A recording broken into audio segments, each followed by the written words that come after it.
Alright, so now I've got my pumpkin seeds. This may be a bit small actually, but I have a plastic bag here. This is actually for, let me just put some on there. Actually, we'd like to get them all on there. But this bag is actually, well, these seeds still will stick, but it's, look, stay on topic, Vincent. This bag's actually for use with not shrink wrapping, what do you call it? Can't think of the blooming word.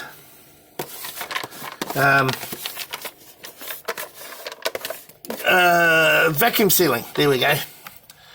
Sorry about that. Right, so all I do is put my seeds on here, and you'll notice that I've got them near my seedlings because I've heat mat here, and I'll spread them out as much as I can. I want them to dry, and they're under the lights as well. Now you could do this like the tomato method, where you put them in water and soak them and get all the stuff off the outside, but in my experience with pumpkin seeds or anything from the pumpkin family, they have this thin film on the outside and it comes off in water, so it's a protective film in my understanding. So I'll just spread those out a little bit. You can see there's still a bit of pumpkin on them, little bits and pieces, doesn't matter. And there's probably some there that are not really good seeds, but we'll get them all dried out. Don't really have to sort them because we're going to plant, when I plant them, I plant heaps at a time, you know. And you're better off to plant these in my climate. Well, it depends on how the climate goes.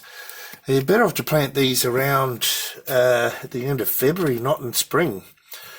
Unless you've got lots and lots of water and you tend to them. They seem to thrive better in temperate Australia. I'm in 2264 New South Wales. So I'm just going to leave them here like that. And they're a bit top and tail and connected to each other, some of them.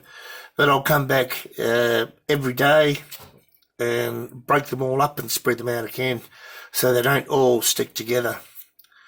So we'll see how they go. But that's my method for curing pumpkin seeds. Okay, guys. Cheers.